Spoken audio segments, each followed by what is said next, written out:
Hi friends, ಸವಿರುಚಿಗೆ ಸ್ವಾಗತ. ಇವತ್ತು ನೂಕಲ್ ಸಾಂಬಾರು ಮಾಡ್ತಾಯಿದ್ದೀನಿ. 2 ಟೊಮೆಟೊ ಹಾಕಿದ್ದೀನಿ, ಸ್ವಲ್ಪ ಅರಿಶಿನ, ಒಂದು 150 ಗ್ರಾಮ್ ತೊಗರಿಬೇಳೆ ಹಾಕಿದ್ದೀನಿ. ನೋಡಿ, ನೂಕಲ್ಲು ಹಾಕ್ತಾಯಿದ್ದೀನಿ. ಹಾಕಿ ಒಂದು 2-3 ವಿಸಿಲ್ ಬಿಡಿ. ಸ್ವಲ್ಪ ಉಪ್ಪು ಹಾಕ್ಕೊಳ್ಳಿ. ಒಂದು ಅರ್ಧ ಟೀ ಸ್ಪೂನಷ್ಟು ಉಪ್ಪು ಹಾಕ್ಕೊಳ್ಳಿ. ನೋಡಿ, ಕುಕ್ಕರ್ ಮುಚ್ಚಳ ತೆಗಿತಾ ಇದ್ದೀನಿ. ಈ ಥರ ಬಂದಿದೆ. ಈಗ ಸ್ವಲ್ಪ ಮ್ಯಾಶ್ ಮಾಡಿ,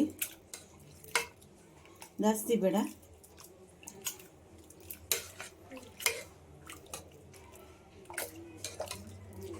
ಬೇಳೆ, ಟೊಮೊಟೊ, ಸ್ವಲ್ಪ ಕಾಯಿನೂ ಮಾಸಿದ್ರೆ ಟೇಸ್ಟ್ ಬರುತ್ತೆ. ಅಷ್ಟೇ, ಸಾಕಿಷ್ಟೇ. ಸ್ವಲ್ಪ ಎಣ್ಣೆ ಹಾಕ್ತಾ ಇದ್ದೀನಿ.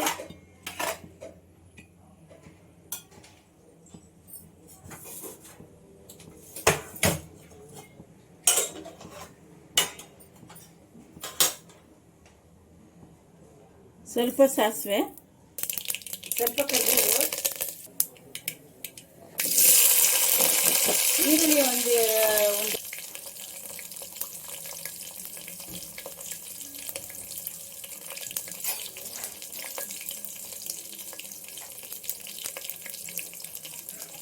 ಸ್ವಲ್ಪ ಇಂಗು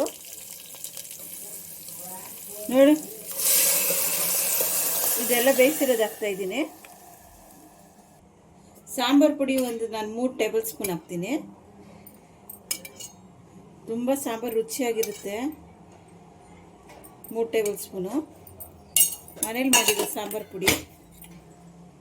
ಕಾಮೆಂಟೆಲ್ಲ ಹಾಕಿ ನಾನು ಸಾಂಬಾರು ಪುಡಿನ ತೋರಿಸ್ತೀನಿ. ನೀರು ಎಷ್ಟು ಬೇಕೋ ಅಷ್ಟು, ಜಾಸ್ತಿ ಬೇಡ, ಸಾಕಿಷ್ಟು ನೀರು. ಸ್ವಲ್ಪ ಉಪ್ಪು, ಜಾಸ್ತಿ ಬೇಡ. ನೋಡಿ, ಕೊತ್ತಂಬರಿ ಹಾಕ್ತಾಯಿದ್ದೀನಿ. 1-2 ಕುದಿ ಬಂದರೆ ಸಾಕು. ನೋಡಿ, ಇಷ್ಟು ಕುದಿ ಬಂದರೆ ಸಾಕು. ನಾನು ಕುದಿ ಬಂದರೆ ಸ್ವಲ್ಪ ಕುದಿದ್ರೆ ಸಾಕು.